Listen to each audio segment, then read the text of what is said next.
أعوذ بالله السميع العليم من غضب الجبار ومن الشيطان اللعين الرجيم. بسم الله الرحمن الرحيم. الحمد لله الذي إليه مصائر الخلق وعواقب الأمر. نحمده على عظيم إحسانه ونير برهانه ونوام فضله وامتنانه. إن الله بعث محمدا نذيرا للعالمين وأمينا على التنزيل. ثم الصلاة والسلام على النبي الكريم الذي سمع في السماء بأحمد وفي الأرضين أبي القاسم مصطفى محمد.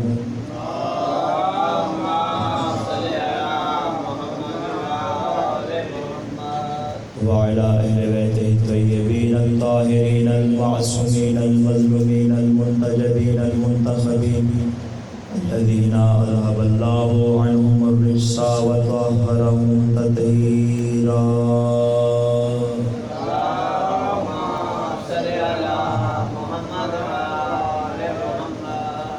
أما بعد فقد قال الله تبارك وتعالى في محكم كتابه ومتقن خطابه. بسم الله الرحمن الرحيم. إن الدين عند الله الإسلام. صلوات.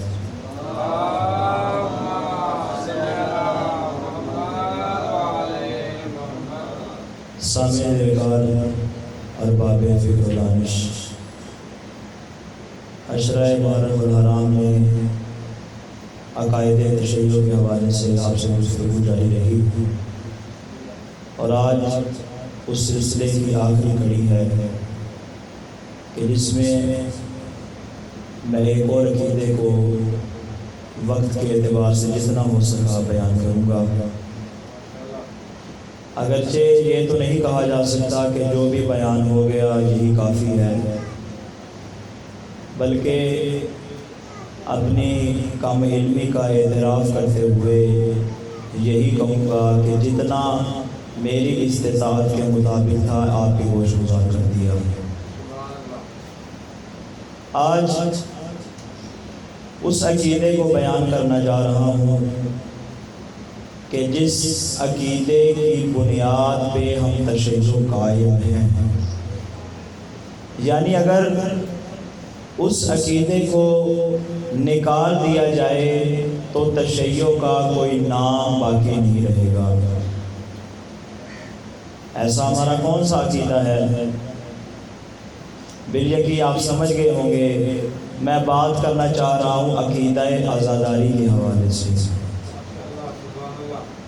عزاداری امام حسین علیہ السلام نہ کسی زمانے میں رکی تھی، نہ رکی ہے اور نہ کبھی رکے گی.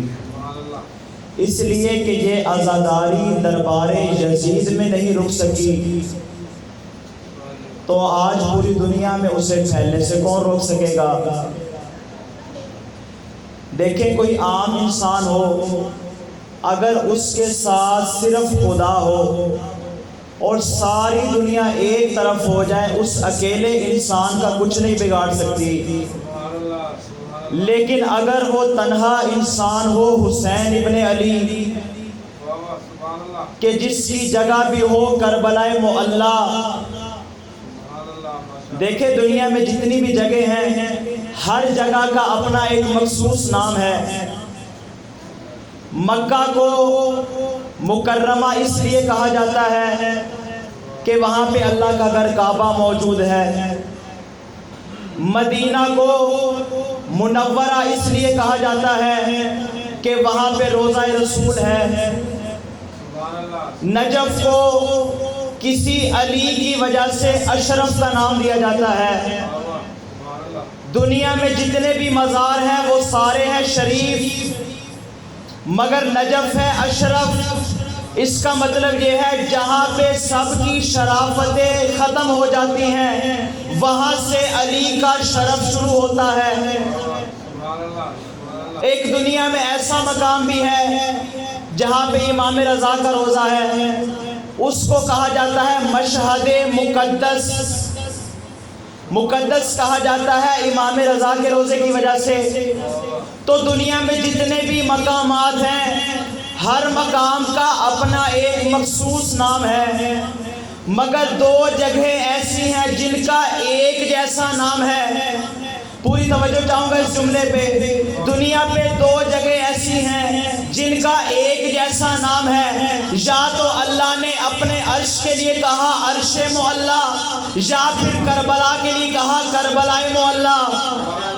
نعرہ تکبیر، اللہ اکبر، نعرہ رسالت، یا رسول اللہ، نعرہ حیدری، یا حسینیہ زندہ باد، حسینیہ زندہ باد، یزیدیت مردہ باد، یزیدیت مردہ باد، محمد والے محمد صلوات، اللہم صلی علی محمد والے محمد۔ دو جگہ ہیں جن کو معلی کا نام دیا، اور یہ معلی ہے علو سے، اس کا معنی ہے بلند۔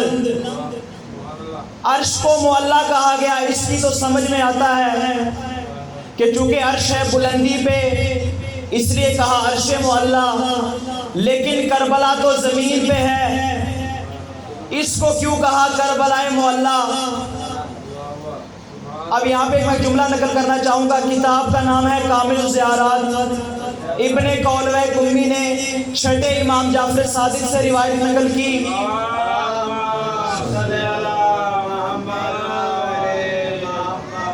چھٹے امام سے روایت نقل کرتے ہوئے ابن قولوہ فرماتے ہیں، کہا دنیا میں ہر زمین ناز کرتی تھی کہ مجھ میں اللہ کا حرم ہے، مراد مسجد ہے۔ دنیا کی ہر زمین فخر کرتی تھی، ناز کرتی تھی کہ مجھ میں اللہ کا حرم ہے۔ کسی زمین نے کہا مجھ میں بیت المقدس ہے، وہ سر اٹھا کے فخر کرتی تھی۔ پھر جب ایک مرتبہ زمین پہ کعبہ بنا، کعبہ کی زمین نے کہا خبردار اب کوئی سر نہ اٹھائے، مجھ میں کعبہ ہے۔ کعبہ نے سب زمینوں پہ ناز کرنا شروع کر دیا، لیکن جب ایک مرتبہ حسین نے کربلا بسا لی تو کربلا نے سر اٹھا کے کہا خبردار اب کوئی سر نہ اٹھائے، مجھ میں حسین ہے۔ حسین کی وجہ سے کربلا کو کہا کربلا معلی۔ اب جب ایک مرتبہ میں عزاداری کو بیان کر رہا ہوں تو لہذا یہاں پہ میں چاہوں گا خطبہ جناب زینب عالیہ اور خطبہ امام سجاد سے کچھ جملے نقل کروں۔ اب جب قیدیوں کا قافلہ دربار شام میں لایا گیا، میں مسائل نہیں پڑھ رہا، فقط اس میں سے کچھ جملے پیش کروں گا۔ جب قافلہ لایا گیا دربار میں تو امام سجاد نے اجازت مانگی میں خطبہ دوں، تو یزید نے کہا نہیں تو قیدی ہے تو خطبہ نہیں دے سکتا۔ اپنے فوجیوں سے کہا اس کو زنجیروں سے پکڑ کے بٹھا دو۔ امام سجاد کو بٹھا دیا گیا۔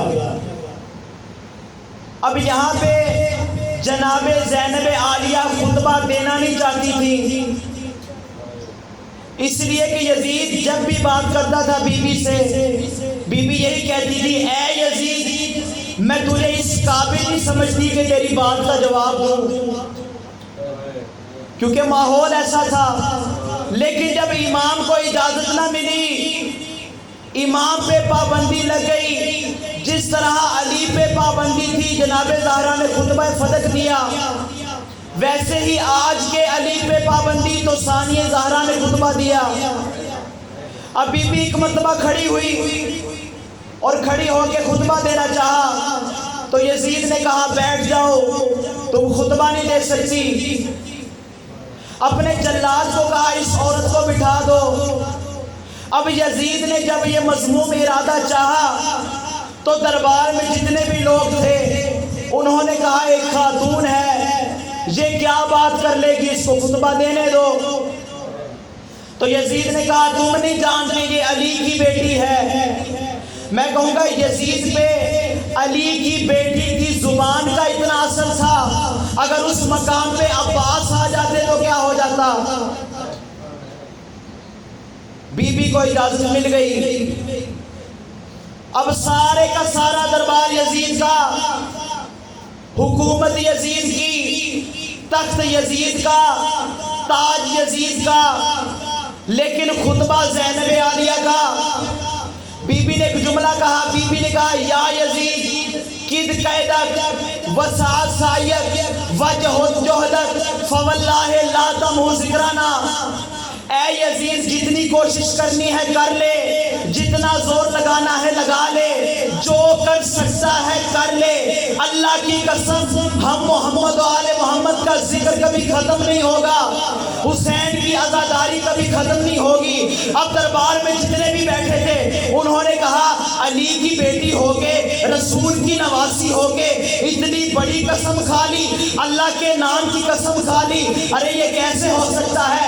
اس کے تو بھائی بھی مارے گئے، اس کے تو بیٹے مارے گئے، اس کے تو بھتیجے مارے گئے، یہ اتنی بڑی قسم کیسے کھا رہی ہے؟ تو عجب نہیں کہ بی بی نے جواب دیا ہوگا، میں آج کی بات نہیں کر رہی، میں آج سے 1400 سال بعد کی بات کر رہی ہوں۔ اے یزید یہی شام ہوگا، لیکن شام میں جہاں میری قبر ہوگی وہاں پہ عالی شان روزہ تعمیر ہوگا، اور اے یزید تیری قبر کا نشان بھی نہیں ہوگا۔ ہماری عزاداری کبھی ختم نہیں ہوگی۔ دربار یزید کا تھا، وہ یزید کا باپ، یزید کا دادا، جو چاہ رہے تھے علی کے نام کو مٹا دیں، اسی کے دربار میں علی کی سزائیں بلند ہونے لگی۔ اور جب ایک مرتبہ یزید نے امام سجاد سے مخاطب ہو کے کہا تم کون ہو، تمہارا نام کیا ہے؟ امام نے فرمایا انا علی بن الحسین، میں حسین کا بیٹا علی ہوں۔ یہ نہیں کہا میں سجاد ہوں، یہ نہیں کہا میں عابد ہوں، یہ نہیں کہا میں زین العابدین ہوں، کہا میں علی ہوں۔ جب یزید نے کہا حسین کا بیٹا علی تو کربلا میں مارا گیا، امام نے کہا وہ میرا بڑا بھائی علی اکبر تھا۔ پھر ایک مرتبہ ایک چھوٹے سے سر کو دیکھا، کہا اس کا کیا نام ہے؟ امام نے کہا ھذا علی بن الحسین الاصغر، یہ حسین کا چھوٹا بیٹا علی اصغر ہے۔ اب جب یزید سے برداشت نہ ہوا، دیکھ کر کہتا ہے تمہارے باپ کو کوئی علی کے علاوہ اور نام نہیں ملا؟ اب جملہ سنیے امام کا، امام فرماتے ہیں میرے بابا نے کہا تھا کہ اگر اللہ مجھے 100 بیٹے بھی عطا کرتا میں ہر بیٹے کا نام علی رکھتا، اس لیے کہ میرے بابا جانتے تھے کہ جب میری شہادت ہو جائے گی میرے بیٹوں کو دربار شام میں لایا جائے گا، دربار یزید کا ہوگا، حکومت یزید کی ہوگی، تخت یزید کا ہوگا، لیکن پورے دربار میں علی علی کی صدائیں گونجیں گی۔ تم علی کے نام کو مٹانا چاہتے تھے، آج دیکھو اسی علی کا نام تمہارے دربار میں لیا جا رہا ہے۔ اور جب ایک مرتبہ بی بی نے اپنا خطبہ مکمل کر لیا، اب سارا دربار یزید میں لان لان کر رہا ہے، کہتا ہے یزید تو کہتا تھا یہ باغی ہیں، یہ کہہ رہی ہے میں رسول کی نواسی ہوں۔ اب جب دربار کا ماحول تبدیل ہو گیا، سب لوگ کہنے لگے یہ بہت ہی باعظمت بی بی ہے۔ جب سب کا رخ جناب زینب عالیہ کی طرف ہوا اور کہا یہ بہت ہی عظیم بی بی ہے، تو بی بی کا جملہ سنیے، بی بی نے کہا اگر مجھے باعظمت مانتے ہو تو قم یا سیدی، اے میرے بیٹے، اے میرے سید و سردار، اے میرے سجاد، کھڑے ہو کر خطاب کرو۔ اگر مجھے باعظمت مانتے ہو یہ میرا بھی امام ہے۔ اب ایک مرتبہ امام کھڑے ہوئے، امام کو اجازت نہیں ملی تھی، لیکن بی بی کے خطبے نے ایسا ماحول بنا دیا کہ سارے لوگ کہنے لگے کہ اے علی بن حسین ممبر پہ آئیے اور خطبہ دیجئے۔ اب امام کا جملہ سنیے، امام نے کہا یہ لکڑیوں کا ڈھیر، گویا کہ امام نے یہ بات واضح کر دی کہ جس منبر سے محمد و آل محمد کی توہین ہو رہی ہو وہ لکڑیوں کے ڈھیر سے زیادہ کچھ نہیں، لیکن جس منبر سے علی اور اولاد علی کے فضائل بیان ہو وہ رسول کا منبر ہے۔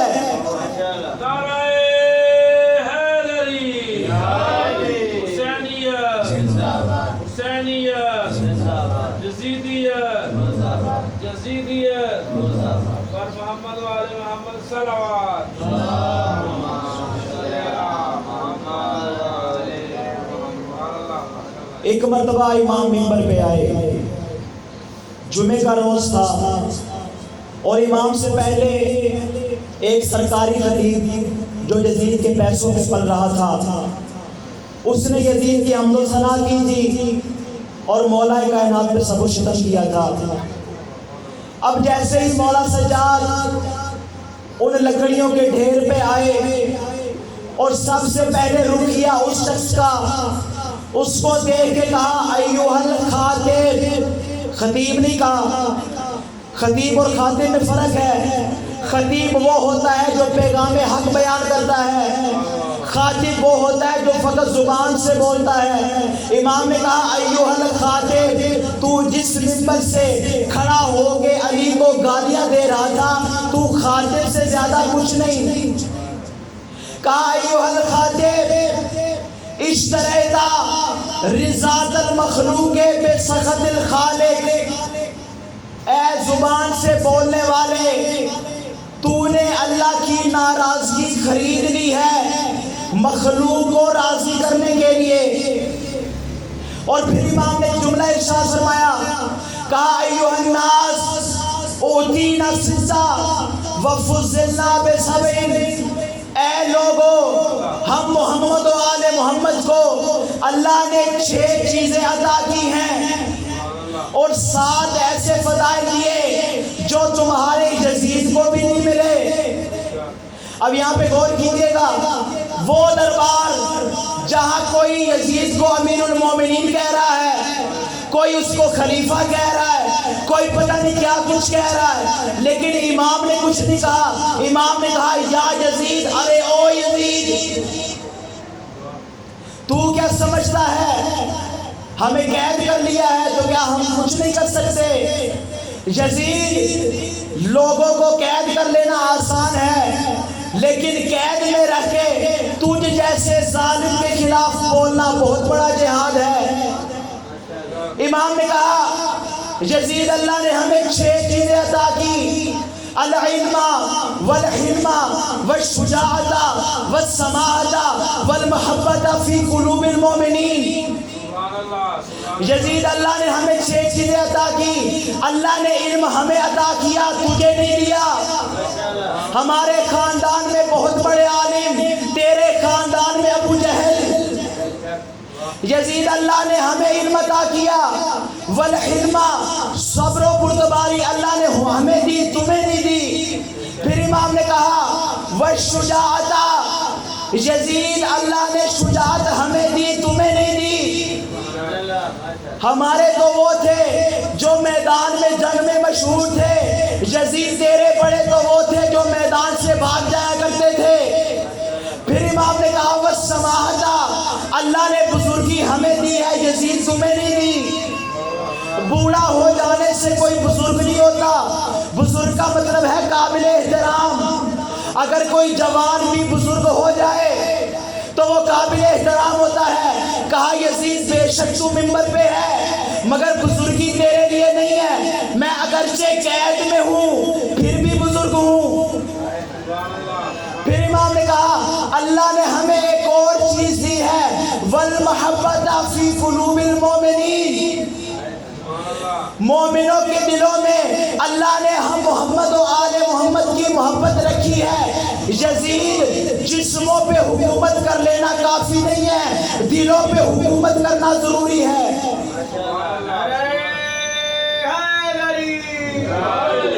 یزید، دیکھ لے آج تیرا ہی دربار ہے، اگرچہ جسموں پہ حکومت تو کر رہا ہے لیکن ہر دل میں علی کی صدا بلند ہو رہی ہے۔ یہ بات بیان کرنے کے بعد امام نے کہا ہماری 7 فضیلتیں ہیں، سنیں گے 7 فضیلتیں۔ امام نے فرمایا ارے او یزید، من النبی المختار، ہمارا وہ خاندان ہے جس میں اللہ نے نبی مختار کو بھیجا، قید میں ہے، پابند سلاسل ہیں، لیکن زبان کے ذریعے یزید پہ حملہ کر رہے ہیں۔ کہا یزید ہمارے خاندان میں اللہ نے نبی بھیجا، تیرا وہ خاندان جو نبی کو جھٹلاتا ہے۔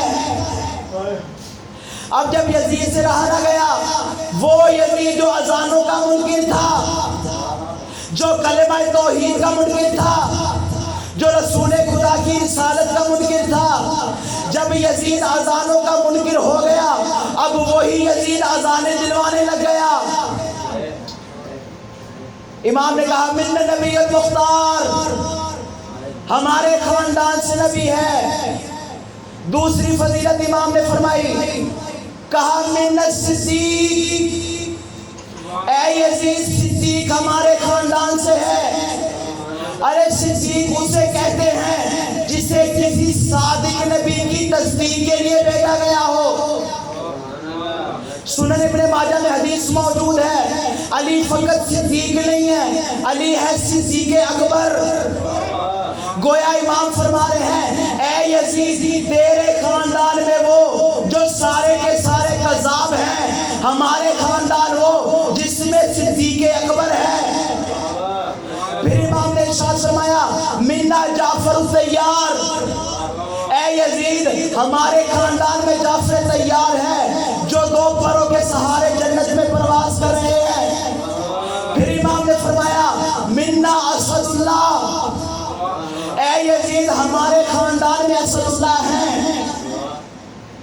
مولا کو جو خاندان تھا ایک اسد اللہ نہیں تھا اس میں، حضرت حمزہ بھی اسد اللہ، جناب غازی عباس بھی اسد اللہ، جناب جعفر طیار بھی اسد اللہ۔ اب کسی کے ذہن میں یہ بات نہ ہے کہ میں نے علی کا نام نہیں لیا، نہ، علی اسد اللہ نہیں ہے، علی ہے اسد اللہ الغالب۔ اللہ کے جتنے بھی شیر ہیں ان سب شیروں پہ غالب علی ہے۔ امام کہہ رہے ہیں اے یزید ہمارے خاندان میں اسد اللہ۔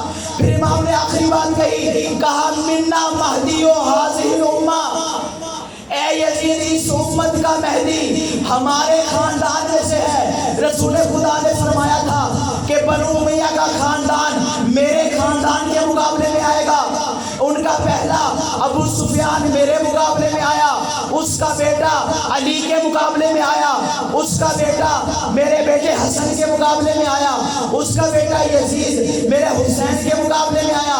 پھر رسول خدا نے ارشاد فرمایا ابو سفیان کے خاندان کا جو آخری ہوگا وہ میرے مہدی کے مقابلے میں ہوگا، جو ان کے خاندان کا آخری ہوگا اس کو سفیانی کہا جائے گا، میرے بیٹے کو مہدی کہا جائے گا۔ ہمارے خاندان میں سے مہدی ہے۔ سوچیں اس دربار کا منظر جہاں پہلے ہی ماحول تبدیل ہو چکا تھا، امام کے خطبے نے کیا اثر کیا ہوگا۔ یہ بات ملتی ہے کہ لوگ آئے تھے اس غرض سے کہ جمعہ پڑھیں، لیکن جب امام نے خطبہ دیا سارا دربار خالی ہو گیا۔ لوگوں نے کہا یزید تو نے ہمیں دھوکہ دیا ہے، تو کہتا تھا میں باغیوں کو لے کر آیا ہوں، تو رسول کی آل کو لے آیا۔ جس رسول کی آل میں ہم نماز میں درود پڑھتے ہیں تو ان کے خاندان کو لے آیا۔ امام نے اپنے خاندان کا تعارف کروایا، لیکن امام نے کہیں بھی جناب سیدہ کا نام نہیں لیا۔ جناب سیدہ زہرا کی بہت زیادہ عظمت ہے، لیکن امام نے جناب سیدہ کا دربار میں نام نہیں لیا، اس لیے کہ امام بہت ہی غیرت مند تھے، کیونکہ وہ جانتے تھے شرابی کا دربار ہے، یہاں پہ میں نبی کی بیٹی کا نام نہیں لے سکتا۔ بس رضا مظلوم کربلا زیادہ دیر آپ کے درمیان حائل نہیں رہوں گا۔ شہادت کے بعد کا کچھ منظر پیش کرنا چاہوں گا۔ جب ایک مرتبہ آقا حسین کی شہادت ہو گئی، جیسے ہی 13 ضربوں کے ساتھ مولا کا سر جدا کر لیا گیا، کچھ نہیں گھوڑوں پہ سوار ہو کر آئے، ہاتھوں میں آگ لی ہوئی ہے اور آتے ہیں ایک ایک کر کے سادات کا خیمہ جلا رہے ہیں۔ اللہ ایک منظر پیش کرنا چاہوں گا، جب پہلے خیمے کو آگ لگتی ہے سیدانیاں دوسرے خیمے میں چلی جاتی ہیں، جب دوسرے خیمے میں آگ لگتی ہے تیسرے خیمے میں چلی جاتی ہیں۔ عزاداروں جب سارے خیام کو آگ لگ گئی، ایک خیمہ بچا سید سجاد کا، وہاں پہ ساری بیویاں اکٹھی ہو گئی، سید سجاد کے گرد حلقہ بنایا اور بی بی رو کر کہتی ہے سید سجاد بتاؤ باہر نکل جائیں یا خیام میں چل کے مر جائیں؟ امام سجاد نے کہا آپ خود عالمہ غیر معلمہ ہیں، مجھ سے مسئلہ کیوں پوچھ رہی ہے؟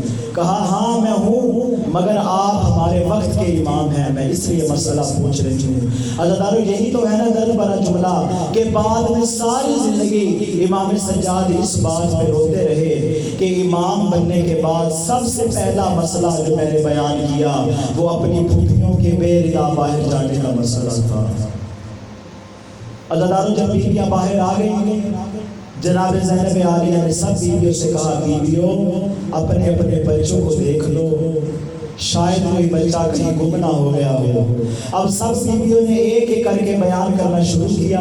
ایک بیوی کہتی ہے آقا زادی میرے 2 چھوٹے چھوٹے بچے تھے جو گھوڑے کی ٹانپوں کے نیچے آ کر پامال ہو گئے ہیں۔ اب جب سب بیویوں نے اپنے اپنے بچوں کو بیان کرنا شروع کیا، آخر میں ایک بیوی ہے جن کا نام تاریخ میں رباب ملتا ہے، بیوی رو کر کہتی ہے زینب حسین کے سینے پہ سونے والی سکینہ نہیں مل رہی۔ ایک مرتبہ بی بی نے فرات کا رخ کیا اور رو کر کہا عباس ذرا آ کر دیکھو، کل جب شب عاشور تھی عباس تمہارا پہرا تھا، آج جب شام غریبہ ہے زینب پہرا لے رہی ہے۔ ایک مرتبہ بی بی مکتب میں نکلی، آواز دے کر کہتی ہے میری بیٹی سکینہ کہاں ہو؟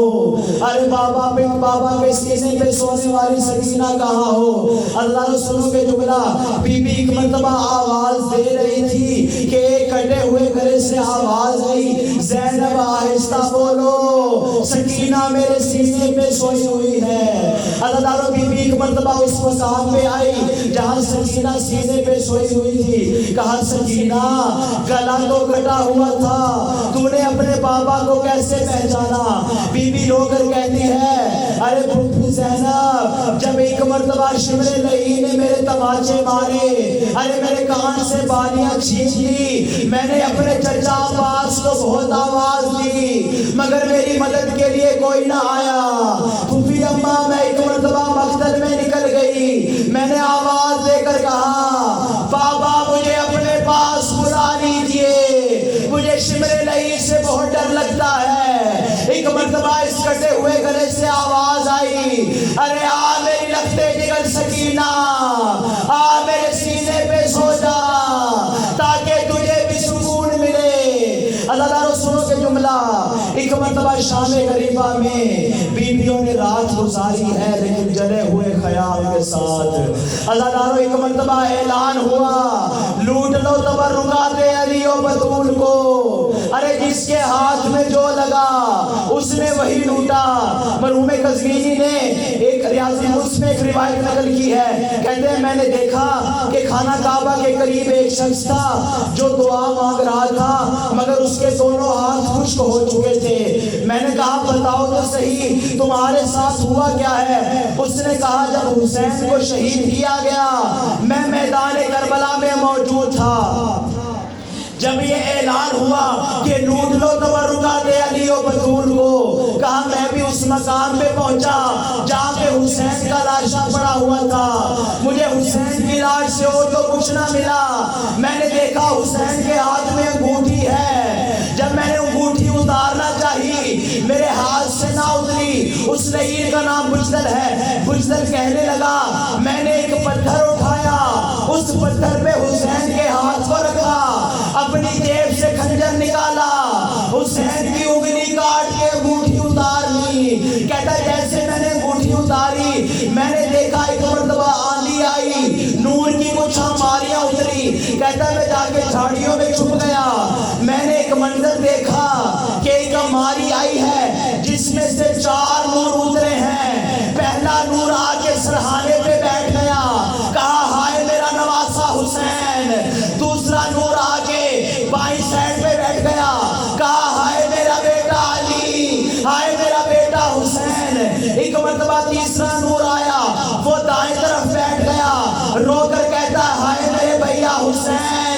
ایک مرتبہ ایک نور کی اور ہماری اتری جس میں کچھ بیویاں موجود تھی۔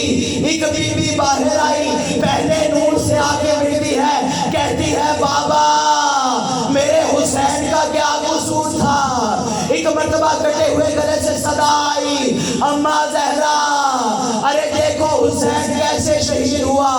ایک مرتبہ مولا رو کر کہتے ہیں اماں وہ جو جھاڑیوں کے پیچھے چھپا ہے اس نے میری انگلی کاٹی ہے۔ بی بی نے دستے دعا بلند کیے، کہا بارے الہ جس نے میرے حسین کی انگلی کاٹی اس کے ہاتھوں کو کاٹ دے۔ ارے میرا حسین جس کو میں نے چکیا پیس کے پالا تھا۔ انا للہ و انا الیہ راجعون۔